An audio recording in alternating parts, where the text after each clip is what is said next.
Bienvenidos una vez más a este fascinante estudio de las profecías apocalípticas.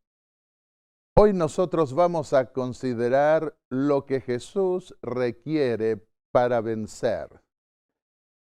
Tiene que ver especialmente con el mensaje que dio a las iglesias del Apocalipsis.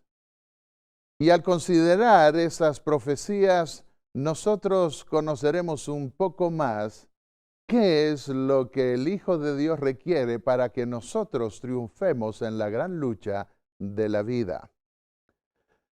En la primera visión que tuvo el apóstol Juan, nosotros vemos que vio a Jesús en el lugar santo del templo celestial. ¿Cómo sé que se dio en el lugar santo?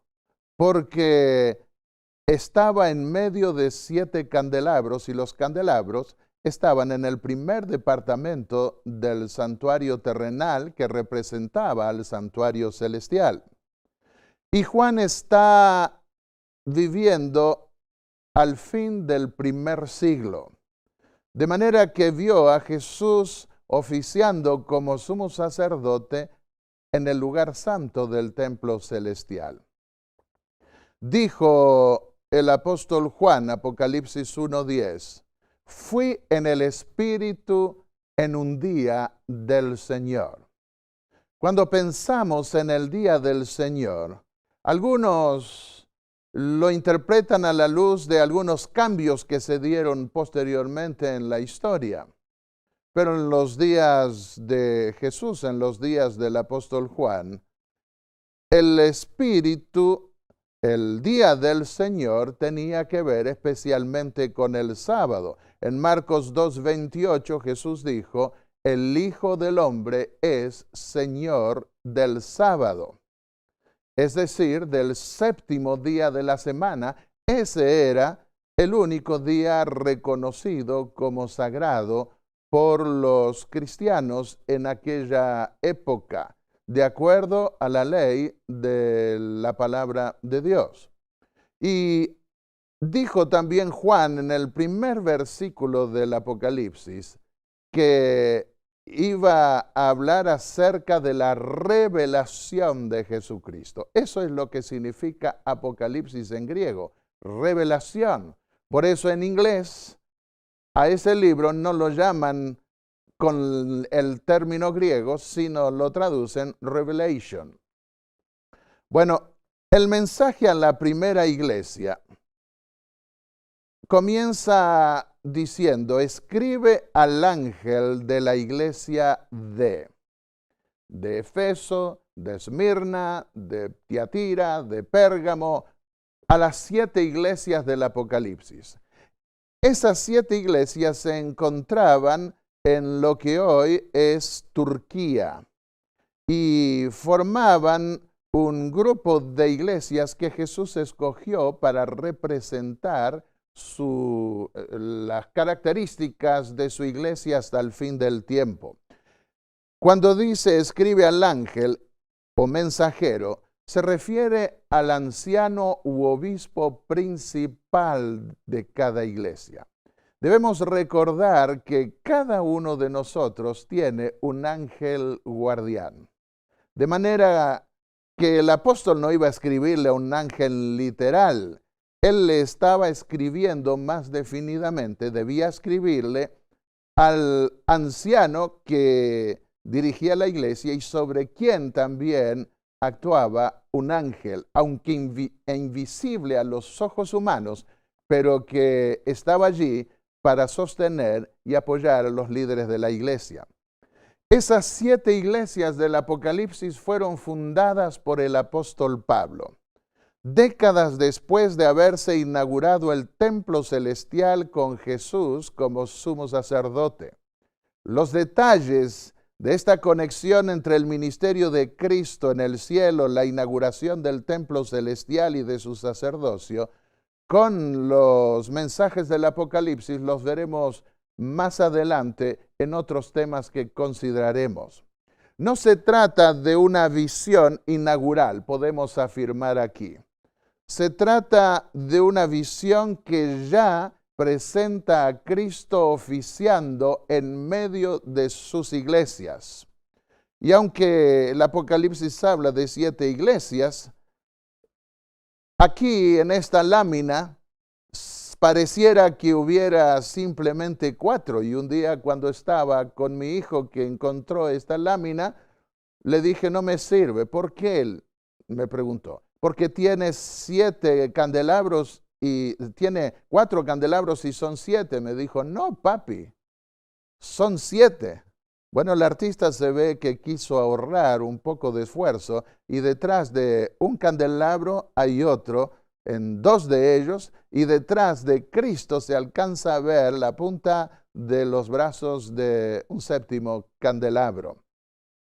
Jesús se revela aquí en su continuo ministerio sacerdotal en el lugar santo del templo celestial.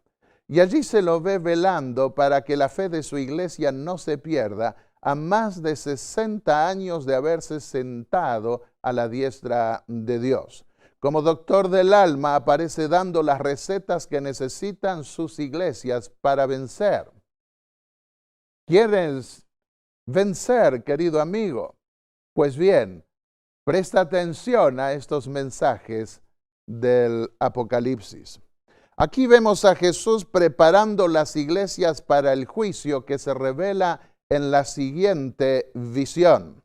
Y cuando consideramos los mensajes que Jesús da a las iglesias, encontramos algunas características. Comienza con un reconocimiento, luego sigue con un reproche, entonces da una recomendación y termina con una promesa. Cuando tenemos en cuenta todos los mensajes, vemos que todas las iglesias tienen recomendación y promesa.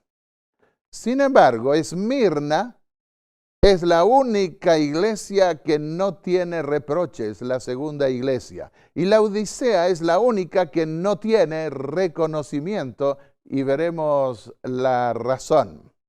Pero es interesante ver que Jesús comienza con un reconocimiento. No comienza dando con un palo por la cabeza a los problemas de las iglesias.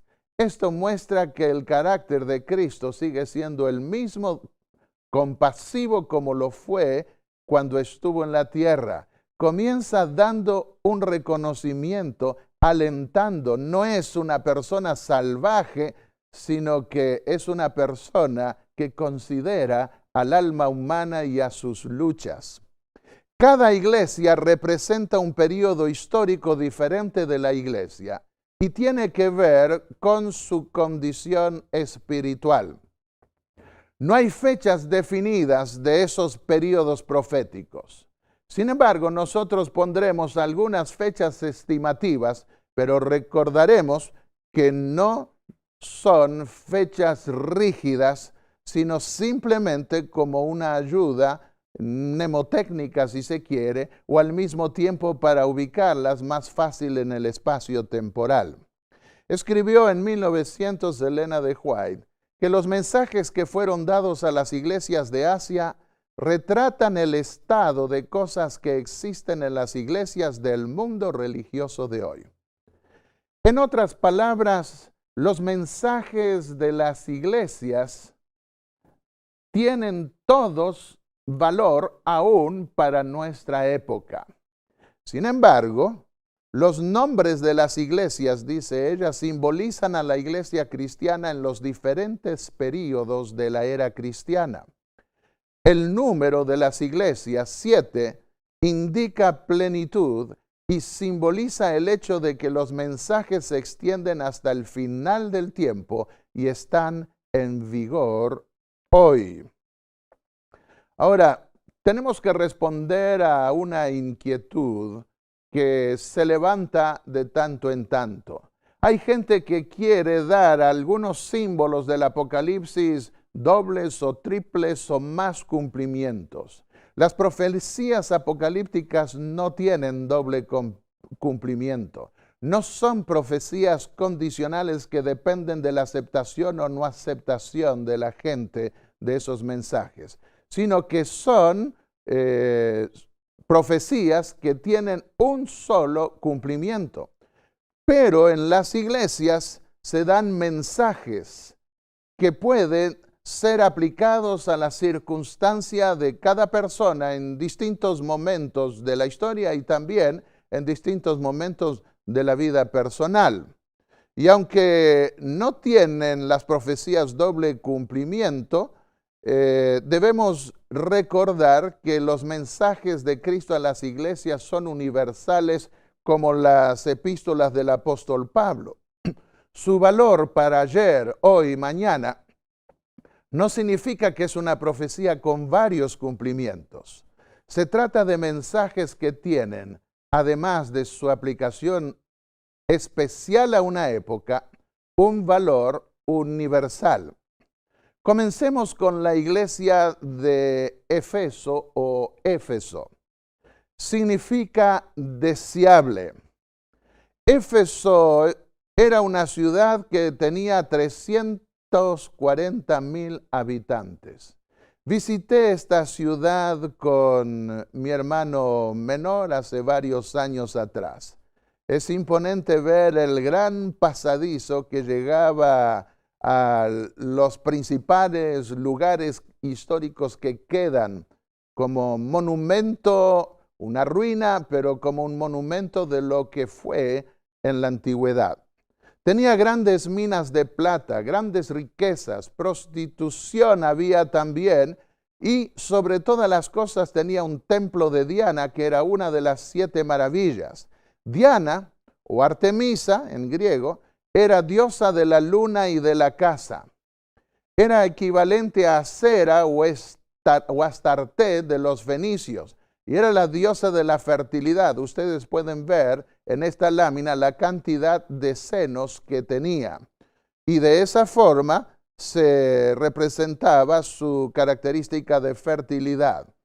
Templo de Artemisa, el templo de Artemisa o Diana según los romanos, era un templo extraordinario que llamaba la atención del mundo antiguo. Pero ¿qué es lo que queda hoy? Esta es la foto que saqué de las ruinas de ese templo. Esas ruinas muestran que la pompa y la gloria, aún de los grandes templos de la antigüedad, que eran parte de un sistema de adoración falsa, terminan en el fracaso, en la ruina. Bueno, al tratar de ubicar la época profética, apocalíptica, descrita en la primera visión del apóstol Juan, no es difícil encontrar la ubicación porque es la primera, es la época de la iglesia expansiva en la que el evangelio alcanza prácticamente todos los rincones del mundo conocido de aquellos días. Es una iglesia pura. Salió así de las manos del Creador, del Redentor. Así que podemos ubicarla en el año 31 después de Cristo, después de la crucifixión de Jesús y ascensión al cielo, y hasta la muerte de Juan en torno al año 100 después de Cristo. Es fácil ubicar ese período en los mensajes que allí se dan. Comencemos con el reconocimiento. Jesús dice a la iglesia de Éfeso, conozco tus obras. Recordemos que Jesús conoce nuestras obras. Nosotros no estamos perdidos en un mundo infinito, sino que hay alguien que nos mira y no pierde de vista lo que hacemos. Conozco tus obras, tu trabajo, tu paciencia, y que no puedes tolerar a los malos. Probaste a los que dicen ser apóstoles y no lo son, y los hallaste mentirosos. Has perseverado y soportado pruebas por mi nombre, y no has desfallecido. En el primer siglo de la era cristiana aparecieron muchas cartas apócrifas, como se las conoce hoy, que pretendían haber sido escritas por Pablo o por Pedro o por otras personas y eran falsos. Por eso dice, probaste a los que dicen ser apóstoles y no lo son, y los hallaste mentirosos. Y has perseverado y soportado pruebas por mi nombre, pero tengo contra ti que has dejado tu primer amor. Tenemos que cuidar en nuestra experiencia cristiana en los debates o confrontaciones que se puedan tener con introducciones de herejías o de enfoques que se apartan del Evangelio. Tenemos que cuidar de no perder la comunión, el romance, si así se quiere, espiritual con el Hijo de Dios. Tengo contra ti, dice, que has perdido, has dejado tu primer amor. Y para vencer le exhorta a recordar de dónde ha caído. Arrepiéntete y vuelve a las primeras obras. Años atrás, cuando era joven, y en esa edad en que uno se está afirmando en la fe, tenía tal vez 18 años, y pasa por momentos especiales, pensé que Dios no me quería porque no estaba respondiéndome a una oración en específico. Y salí con un amigo y comencé a contarle las cosas que Dios había hecho conmigo en el colportaje mientras vendía libros de la iglesia. Y cuando terminé de contar eso, quedé sorprendido, pero si Dios hizo tantas cosas por mí. Y eso me reanimó en la fe. Yo quiero exhortarles que no pierdan de vista las maravillas que Dios hace en nuestra vida. A Dios le agrada que evoquemos nuestra historia pasada en el conocimiento de las verdades divinas, con motivo para darnos todavía mayores bendiciones, porque aún los padres terrenales pueden desanimarse si los hijos son desagradecidos y pasan por alto las cosas buenas que buscan hacer por ellos. La promesa que da esta iglesia, al que venza le daré a comer del árbol de la vida que está en el paraíso de Dios. Al que venza, no todos vencerán, eso es triste, pero todos pueden vencer si lo quieren. Y al que venza, la salvación es individual, se puede ver aquí, va a poder comer del árbol de la vida que perpetuará la vida por la eternidad. Pasemos a la segunda iglesia, la iglesia de Esmirna. Significa mirra aromática. Estaba Esmirna a 35 millas al norte de Éfeso. Tenía Éfeso 250,000 habitantes, era la principal ciudad del Asia. Esmirna no, pero estaba cerca de Éfeso, que era la principal ciudad del Asia. Había una goma aromática para embalsamar a muertos y de allí toma su nombre mirra aromática. Pero ¿qué queda de Esmirna hoy? Apenas unas columnas. En esta lámina ustedes pueden ver detrás que hay casas, pero esas son casas hechas en esta generación. Este período está caracterizado por las cruentas persecuciones a las que fueron sometidos los cristianos en la perspectiva apocalíptica.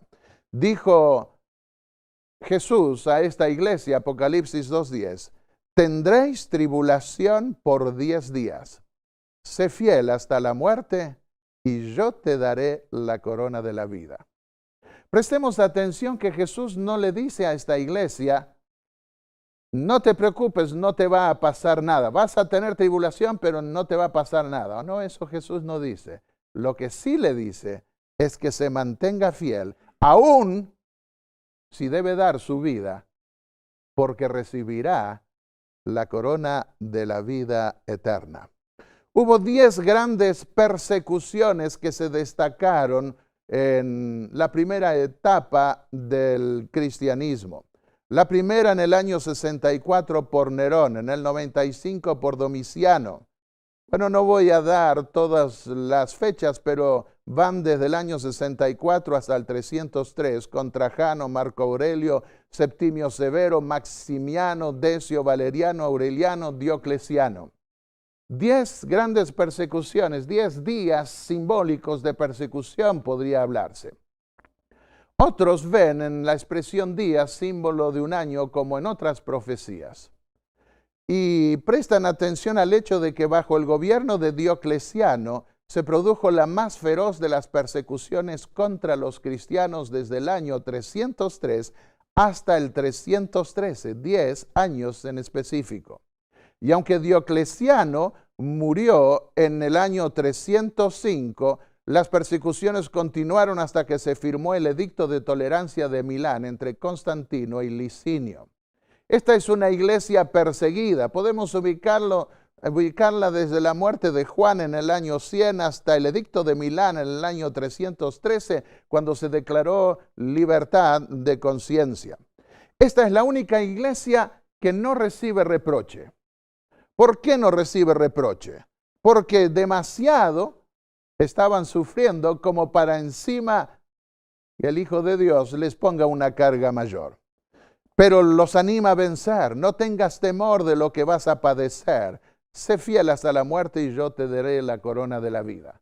¿Era perfecta esta iglesia? No, no hay ninguna iglesia perfecta en el sentido de que haya llegado la perfección absoluta, porque si no tendría ya toda la iglesia que estar en el cielo. Pero Jesús tiene en cuenta las cargas de cada uno y no les pone más cargas de las que pueden llevar. La promesa es, el que venza no recibirá daño de la segunda muerte. La primera muerte que vivimos hoy tendrá resurrección para vida eterna. La segunda muerte tendrá resurrección para ser destruidos eternamente y para siempre. Veamos la tercera iglesia, la iglesia de Pérgamo. Pérgamo significa ciudadela. Había un gran anfiteatro y arriba, como se puede ver en esta lámina, había lo que fue una gran biblioteca. Estuvimos parados desde ese lugar alto. Qué espectáculo que era, junto con mi hermano, cuando visitamos también la antigua ciudad de Pérgamo. Fue la capital de Asia por 400 años. Tuvieron una biblioteca de 200,000 libros. Compitió esta biblioteca con la biblioteca de Alejandría al sur, en otras palabras, en Egipto. Y como antes se escribían en papiros, los alejandrinos decidieron en el delta del Nilo boicotear la venta de papiros para que Pérgamo con su biblioteca no superase a la biblioteca de Alejandría. Y tuvieron que inventar un nuevo sistema de escritura que pasó a llamarse pergaminos. Viene de Pérgamo, con cueros. Debían escribir sobre cueros y así pudieron seguir alimentando esa biblioteca. Eran arrogantes como se lo ve en esa altura y en esos edificios donde estaba la biblioteca. Tenían muchos dioses y era famosa por la lana de la oveja negra. Estando allí arriba pude ver de repente que venían con sus campanitas muchos cabritos y ovejas también, algunos de oveja negra aún todavía. Esculapio era el dios de la medicina y la sanidad. Tenían un templo de 4 pisos al dios Zeus y ofrecían sacrificios las 24 horas. Esta es una iglesia comprometida. Si la ubicamos desde el Edicto de Milán, cuando se dio libertad de conciencia con el emperador Constantino y otros más posteriormente, hasta la silla papal en el año 538, podemos ver este periodo de tiempo en donde la iglesia se mezcla en sus criterios y conceptos con el paganismo. Jesús comienza, como casi siempre, dando un reconocimiento. Dice, conozco que habitas donde está la silla de Satanás. ¿Cuál era la silla de Satanás? ¿Dónde estaba? En Roma. Con todo, permaneces fiel a mi nombre.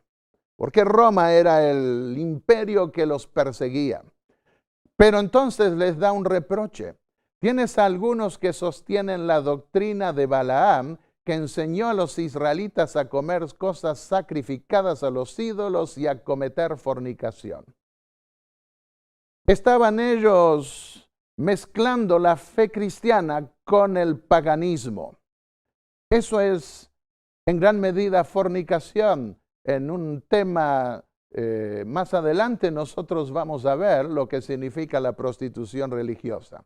También dice, tienes a los que sostienen la doctrina de los nicolaitas. Los nicolaitas sostenían que los pecados de la carne no afectan la salvación. Cuidado, porque pretendiendo que somos salvos y que no importa lo que hagamos, vamos a ser salvos, vamos a descubrir, tristemente demasiado tarde, que habremos perdido todo en la gran lucha de la vida. Para vencer, Jesús dice a esta iglesia, arrepiéntete, si no, vendré pronto a ti con la espada de mi boca. En Apocalipsis 19 se lo representa en su segunda venida, viniendo con la espada de su boca para herir a las naciones. Pero le da una promesa. Al que venza, le dice, le daré del maná escondido. Un nombre nuevo que ninguno conoce sino el que lo recibe. Hay padres que tienen muchos hijos y no saben a veces qué nombre ponerles, pero nuestro Padre que está en el cielo no se queda corto y pondrá cada uno un nombre con el cual vivirá eternamente. Aquí hay gente que a veces quiere cambiar de nombre. Una vez me encontré con alguien que era de apellido López y cuando lo vi en Estados Unidos era ahora Douglas. Cuando me hice ciudadano norteamericano, me dijeron si quería cambiar el nombre que podía hacerlo. Algunos me decían, como escribo libros, en inglés también, que por qué no escribía Albert en lugar de Alberto. Me ayudaría a vender más libros en inglés. Pero reaccioné en el acto y dije, aunque venda menos libros, sin embargo, voy a seguir siendo Alberto y mi nombre quedó intacto. Pero cuando vaya al reino de los cielos, el Señor me dará un nombre que se ajustará a mi carácter, a mi vida, y quedaré con ese nombre para siempre. En el año 311, el emperador Constantino se convierte al cristianismo, lo que favorece el final de la intolerancia religiosa, cuando en el año 313 se firma el Edicto de Tolerancia de Milán. ¿Qué decía el Edicto de Tolerancia de Milán? Nosotros, los Augustos Constantino y Licinio, hemos juzgado dar a los cristianos lo mismo que a todos los demás, la libre facultad de profesar la religión que cada uno quisiere. Hemos creído que a nadie absolutamente debíamos negar la facultad de seguir las creencias de los cristianos o aquellas de la religión que les pareciera más conveniente para sí, en honor de la cual concedemos la libertad religiosa. ¿Qué les parece? ¿Fue un buen edicto? Bueno, por supuesto, es lo que siempre pedimos hoy, libertad de conciencia, libertad religiosa. Pero en este periodo de paz para la iglesia cristiana es que se introducen los cambios de las verdades esenciales de las Escrituras, porque Satanás, sin poder destruirla desde afuera, se introduce en ella. La salvación por medio de Cristo fue reemplazada por los requerimientos de la iglesia. Empezaron a cambiarle los nombres a los dioses paganos. En esta lámina ustedes pueden ver la estatua de Júpiter. Pero hoy esa estatua se llama San Pedro. Es la estatua de San Pedro que está en el Vaticano. ¿Es realmente una estatua hecha para San Pedro? No, esa fue la estatua de Júpiter renombrada San Pedro. Y aquí podemos ver en la lámina, en la Basílica de San Pedro, cómo los pies de esa estatua metálica, los dedos desaparecieron de tantos besos que recibió esa estatua a lo largo de los siglos. Pero esa estatua simbolizaba al dios Júpiter. Le cambiaron al nombre de Pedro. Aquí podemos ver también a la diosa de la maternidad en el mundo antiguo, que eran Isis y Horus. Ahora les cambiaron el nombre por el de María y Jesús y deificaron a María, y de esa forma con su niñito pasó a ser la diosa de los cristianos. En el venerable Día del Sol escribió el emperador Constantino que todos los magistrados y el pueblo en las ciudades descansen y que todos los talleres estén cerrados. Este fue el edicto de Constantino en el año 321. Y de esa forma se acentuó el intento de acomodarse a los paganos y a los romanos y al imperio entre el día domingo con el día del sol y la pretensión de que Cristo era el sol de justicia. Pero Jesús dijo, el Hijo del Hombre es Señor del sábado, en referencia al séptimo mandamiento. Nos ha dicho Eusebio, dice este libro de Developments of Christian Doctrine, que Constantino, a fin de recomendar la nueva religión a los paganos, introdujo a ésta los ornamentos exteriores a los cuales habían estado acostumbrados en la suya. La retención del antiguo nombre pagano, en algunos idiomas modernos, 10 soles, día del sol, Sunday, sun en inglés, sol, day, día, es en gran medida hecho por la unión de un sentimiento pagano y cristiano, según el cual el primer día de la semana fue recomendado por Constantino a sus súbditos paganos y cristianos como el venerable día del sol. Bueno, pasemos ahora a la cuarta iglesia. Es la iglesia de Tiatira. Tiatira significa dulce sabor de trabajo. Estaba a 35 millas al sureste de Pérgamo. Era una ciudad de refugio. Tenía gremios. El dios Apolo sobresalía en Tiatira y fabricaban telas.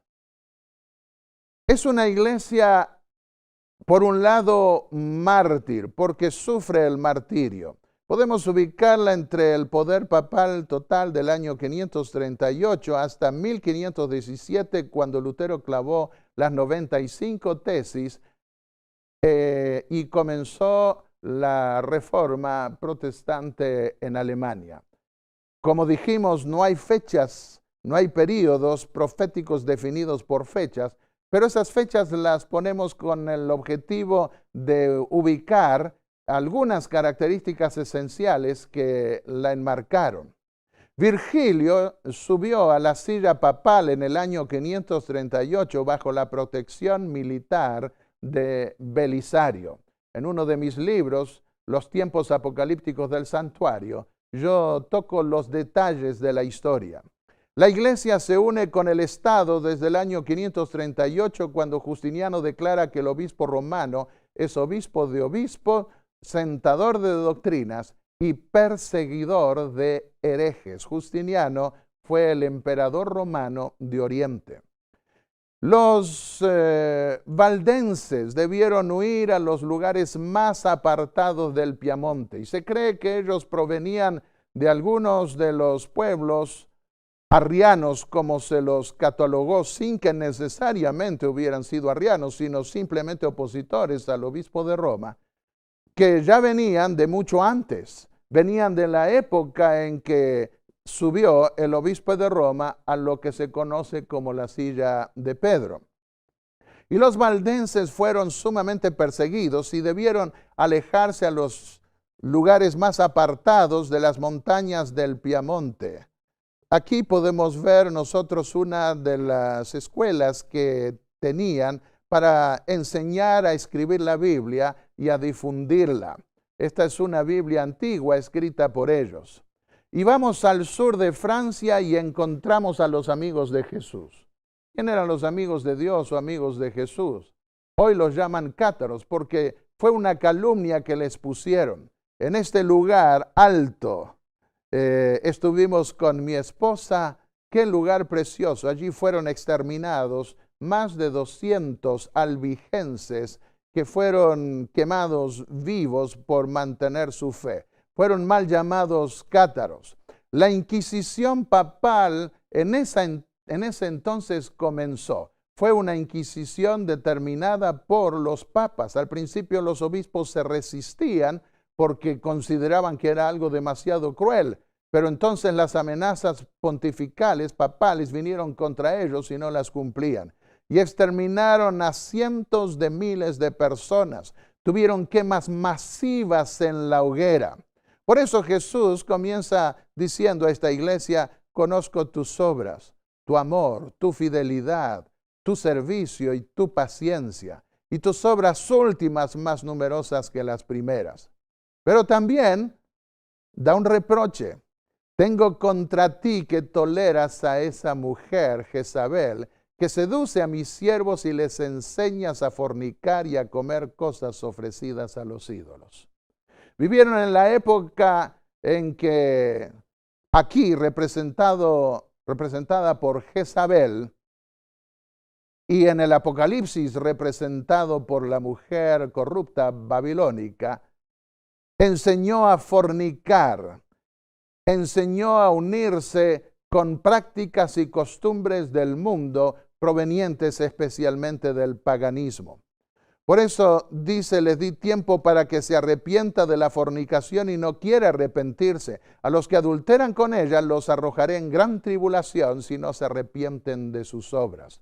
Yo voy a hablar más de esto al considerar las dos mujeres madres del Apocalipsis. Voy a considerarlo en otras ocasiones también porque es algo relevante, importante que el Apocalipsis considera. Para vencer, Jesús le dice: pero a vosotros, aquí se ven dos grupos. Aquellos que toleran a esta mujer corrupta, pagana como fue Jezabel y que se introdujo en medio del pueblo de Israel. Aquellos que la toleran, Jesús tiene contra ellos ese acto de fornicación que los lleva a buscar el apoyo del poder civil de los reyes, de los reinos, en lugar de buscar el apoyo que viene del cielo y el único apoyo sobre el cual debe cimentarse la iglesia. Para vencer, dice Jesús, a vosotros y a los demás no os impondré otra carga. Aquellos que sufren la tribulación producida por esa mujer Jezabel, como se dio en medio del pueblo de Israel en la antigüedad, que hasta el mismo profeta Elías sintió que debía huir. No les impondré otra carga, pero la que tenéis, retenedla hasta que yo venga. Querido amigo que me escuchas, debes saber que si el Señor ha permitido que lleves una carga, debes recibir fortaleza de Él, y puedes recibirla, y retener esa carga hasta la venida del Señor. No sucumbir, no ceder, no rendirse, porque todos podemos triunfar. La promesa: al que venza y guarde mis obras hasta el fin, le daré autoridad sobre las naciones, y le daré también la estrella de las naciones, de la mañana. La estrella de la mañana aparece más tarde en el Apocalipsis, es Cristo. Pero dice: le daré autoridad sobre las naciones. Las naciones las condenaron, murieron quemados vivos en la hoguera. Pero ahora ellas van a juzgarlas, aquellos que los condenaron. En Apocalipsis 17 vemos que Jezabel es símbolo de la iglesia ramera, que es Roma, si comparamos con este mensaje a la iglesia de Tiatira. Y en Apocalipsis 17 dice: en su mano tenía una copa de oro llena de abominaciones y de las impurezas de su fornicación. Esto se ha atribuido en especial a la misa, que pretende reproducir la vida de Dios. Que un ser humano reproduzca la vida de Dios, en el caso del Hijo de Dios, simplemente por la intervención de un sacerdote. Pero aquí no vamos a hablar de esos detalles. Veamos la quinta iglesia, la iglesia de Sardis. Sardis significa los que escapan o salen. Tenían un culto a Cibeles, era madre de los dioses. Tenían carreras de obstáculos que terminaban en orgías. Algunos han identificado este periodo en la iglesia reformada desde el año 1517. Desde que Lutero clavó las 95 tesis, hasta el Papa Pío VI, que fue preso por Berthier en el año 1798.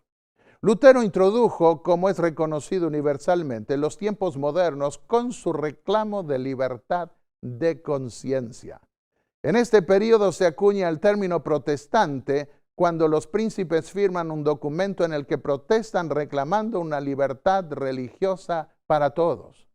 ¿Cómo que un monje se atreva a reclamar libertad de conciencia, poner su conciencia individual por encima de la conciencia de las naciones y de la iglesia? Eso era insólito. Este es el monasterio donde Lutero se convirtió.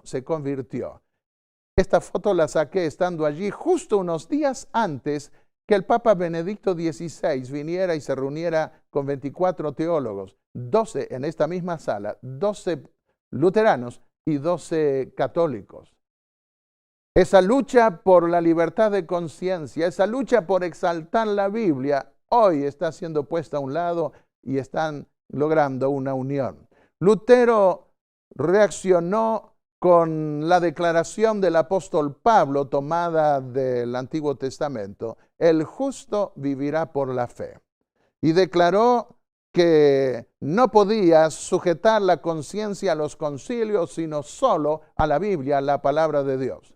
Estuve en la iglesia de Wittenberg y allí se pueden ver las lápidas de las tumbas de Lutero y Melanchthon, el que más colaboró con él. Comienza con un reconocimiento. Tienes unas pocas personas en Sardis, dice Jesús, que no han manchado su ropa y andarán conmigo vestidas de blanco porque son dignas. Qué triste que sean solo pocas personas que no hayan manchado sus ropas. El reproche: tienes nombre que vives, pero estás muerto. Para vencer, le dice, sé vigilante y reanima lo que queda y está por morir, porque no hallé tus obras perfectas ante Dios. Acuérdate de lo que has recibido y oído, guárdalo y arrepiéntete. Aquí se destaca el problema de la iglesia protestante de la Reforma. Ellos salieron de un sistema de justificación por obras como se veía en la iglesia católica romana y llegaron a considerar que las obras no eran necesarias. Y por consiguiente pusieron tanto énfasis en la fe que no percibieron que las obras son como una especie de termómetro de la clase de fe que poseen. Por supuesto que no vamos a ser justificados delante de Dios por las obras buenas que hagamos, en el sentido de que vamos a comprar la gracia de Dios. Pero una fe viviente se ve en sus obras. Una vez le dije en un sermón, en un mensaje a un niñito, le dije: pasa aquí. Había dicho: ¿quiénes vieron alguna vez un muerto de los niños? Pedí en la iglesia. Y algunos levantaron la mano. A ver tú, pasa, le dije. Y vino. Y le dije: así que tú viste un muerto una vez. Sí, le dije. Me dijo: ¿y qué hacía el muerto? Le dije. Y me miró y se sonrió. Y me dijo: nada. ¿Y por qué no hacía nada? Se quedó pensando y otra vez me miró y se sonrió. ¿Y porque estaba muerto? Qué sencillo. Una iglesia que no hace nada está muerta. ¿Y por qué está muerta? Porque no hace nada. Así que ahora Jesús dice a esta iglesia: sé vigilante. Con el tiempo la reforma protestante fue perdiendo vitalidad. Y reanima lo que queda y está por morir, porque no hallé tus obras perfectas ante Dios. ¿Podemos tener obras perfectas? Sí, por supuesto que sí. En Cristo nuestras obras se perfeccionan. Nadie puede hacer obras perfectas por sí mismo, pero por la fe en Cristo y por su gracia, nuestras obras son perfeccionadas en Él. y debemos arrepentirnos. Tenemos nombre de que vivimos, pero podemos estar muertos espiritualmente. La promesa que Jesús da a esta iglesia es: el que venza será vestido de ropa blanca, no borraré su nombre del libro de la vida y confesaré su nombre ante mi Padre y ante sus ángeles. Bueno, los padres peregrinos vinieron a Estados Unidos y se fundó la fe protestante, lo que ayudó al incremento de la libertad de conciencia que había promulgado Lutero. Pasemos a la sexta iglesia, la iglesia de Filadelfia. Significa amor fraternal. Filadelfia se encontraba a 30 millas al sureste de Sardis. Era la última ciudad del desierto. Es una iglesia misionera. Desde la prisión del Papa Pío VI por Berthier en 1798 hasta el inicio del juicio en el cielo en 1844, sobre estos detalles hablaremos en otros temas, pero aquí estamos dando pantallazos generales. Podemos ubicar este período. Es en este período que la iglesia cristiana surge con gran poder y la predicación de la gran verdad bíblica de la segunda venida de nuestro Señor Jesucristo se produce en muchos lugares de la tierra en forma simultánea. Se levantaron muchos anticipando que llegaban los tiempos finales. Y por África, por el Asia, en los países musulmanes, hubo predicadores cristianos que fueron y arriesgaron su vida y dijeron que la venida de Cristo se acercaba, lo mismo en Europa y en América.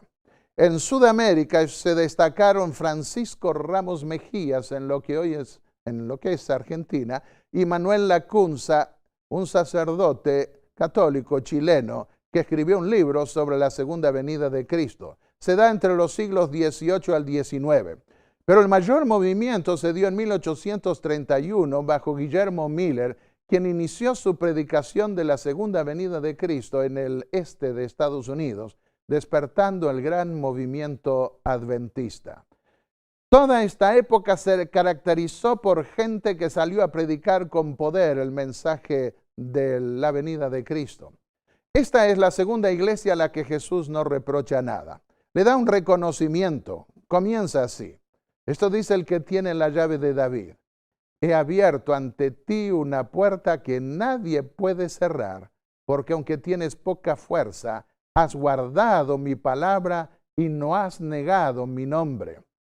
Para vencer, le dice, yo vengo pronto. Retén lo que tienes para que ninguno tome tu corona. Se enfatiza la cercanía de la segunda venida de Cristo. Y también se habla de una puerta que nadie puede cerrar. No es la puerta del corazón, porque cada cual puede cerrar esa puerta, sino que es una puerta en el templo celestial que comunica el lugar santísimo de ese templo, donde se consuma el juicio final de Dios sobre la humanidad. La promesa que Jesús da a esta iglesia es: al que venza, lo haré columna en el templo de mi Dios y nunca más saldrá fuera. Ellos pasaron por un chasco porque creyeron que Jesús vendría en sus días en un momento específico. Pero fueron expulsados también por esa fe de sus iglesias. Pero Jesús dice que los va a fortalecer, los va a poner como una columna en el templo celestial, de tal manera que nadie los podrá expulsar. Escribiré sobre él el nombre de mi Dios, el nombre de la ciudad de mi Dios, la nueva Jerusalén que desciende del cielo, enviada por mi Dios, y mi nuevo nombre. Hay una ciudad que es nuestra madre y está en el cielo. Antiguamente no había apellidos, los hombres se llamaban por el nombre de una ciudad. José de Arimatea, Jesús de Nazaret, porque se educó allí, Pablo de Tarso, Saulo de Tarso, etc. Pero ahora, ¿cuál sería la ciudad con la que nos identificaríamos? ¿Sería Buenos Aires, Santiago, Lima y tantas ciudades que podríamos repetir, o Nueva York? No, nosotros tenemos que vincularnos y pronto quedaremos vinculados para siempre, no solo con el nombre de Dios, sino también con el nombre de la ciudad eterna.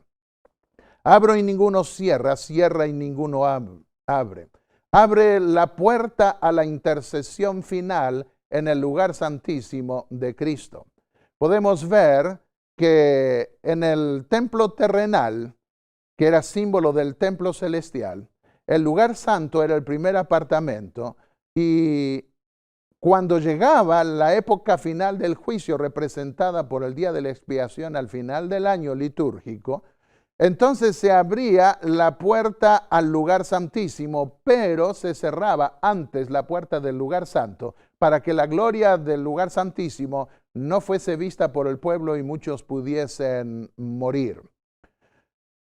Pasemos a la última iglesia, la séptima iglesia, la iglesia de Laodicea. ¿Qué significa Laodicea? Juicio del pueblo. Laos, pueblo, Odisea, juicio. Cerca de Éfeso y Filadelfia se encontraba esta ciudad. Era la ciudad más rica del Asia Menor. Bueno, tenían un centro de moda, vestidos hechos de una tela muy cara, de color blanco y negro. Venía un agua de unas termas que había en una ciudad cercana y llegaban tibias a la ciudad de Pérgamo. También tenían, a la ciudad de Laodicea. También tenían un colirio especial como un ungüento para curar de la vista, cuya fórmula la conservaban secretas para poder comerciar con ellas. Las aguas termales con minerales al lavar la ropa lo negro se hacía más negro y lo blanco más blanco. Era un centro médico famoso por su colirio, como mencioné, que guardaban secreta. Esta es la iglesia del fin, es la iglesia del juicio. Desde 1844, cuando se inició en el cielo el juicio previo al advenimiento de Cristo, juicio investigador como lo conocemos, hasta la venida de Cristo, podemos ubicar esta iglesia del tiempo del fin. En este periodo, la iglesia cristiana llega a su etapa final. Es la etapa previa a la venida de Jesús, en el cual se inicia la purificación del santuario celestial. Cristo comparece en el lugar santísimo para interceder ante el Padre, sigue intercediendo por su pueblo, pero al mismo tiempo lo hace en un contexto de cierre, de juicio, como estaba representado en los antiguos rituales del mundo antiguo. Allí se dio el nacimiento de la iglesia adventista. Creemos que estamos viviendo al fin, hoy ya, del tiempo del fin, porque estamos más de un siglo y medio desde aquella ocasión. Esta es la única iglesia a la que no se le elogia nada. ¿Por qué? Porque no hay peor cosa que elogiar a quien se cree mucho. Y tristemente debemos reconocer a nuestra época como la época que se considera cumbre, que está por encima de todas las épocas anteriores y que afecta también a la iglesia. Así que no se le elogia nada, pero se le da un reproche: ni eres frío ni caliente como esas aguas termales que llegaban tibias. Y estoy por consiguiente por vomitarte de mi boca, les dice Jesús. El agua tibia puede ayudar a vomitar o puede causar vómito. Y eso es lo que le repugna a Cristo de esta iglesia. Tú dices, yo soy rico, estoy enriquecido y nada necesito. Y no conoces que eres un cuitado y miserable, pobre, ciego y desnudo. Para vencer, Cristo ama a esta iglesia también. Y le dice, te aconsejo que compres de mí oro afinado en fuego, para que seas rico. El oro afinado en fuego. La persecución final va a purificar esta iglesia de toda la escoria que oculta el oro que está en su interior. Vestidos blancos para cubrir la vergüenza de tu desnudez. Los vestidos blancos se otorgan en el juicio. En Apocalipsis 6, versículo 11, dice que se les dan ropas blancas, se les asignan esas ropas blancas, y en el mensaje a una iglesia anterior se le dice que confesará su nombre delante de ellos y serán vestidos de ropas blancas. De manera que tiene que ver con la ropa que Jesús da, que purifica también a través de su sangre. Bienaventurados los que lavan sus ropas en la sangre del Cordero, porque ellos recibirán el reino. Bueno, también tiene colirio para ungir los ojos, para que puedas ver. Las personas que no tienen discernimiento espiritual, y a veces puede pasarnos en nuestra vida, y a menudo ocurre, no captan su real necesidad de la justicia de Cristo. Pero ese colirio espiritual que Jesús quiere dar puede ayudarla a superar eso. Y entonces dice, sé pues, yo reprendo y disciplino a todos los que amo. Sé pues celoso y arrepiéntete. Yo estoy a la puerta y llamo. Si alguno oye mi voz y abre la puerta, entraré a su casa y cenaré con él y él conmigo. Jesús no fuerza la puerta, pero quiere tener comunión. Lo mejor que puede haber para una amistad es invitar a la otra persona a comer juntos y allí en la conversación se conocen más. Y Jesús quiere tener comunión con nosotros. Quiere que le abramos la puerta no solo de nuestra casa, sino también de nuestro corazón. Promesa. Al que venza, dice Jesús, le daré que se siente conmigo en mi trono, así como he vencido y me he sentado con mi Padre en su trono. ¡Qué promesa maravillosa!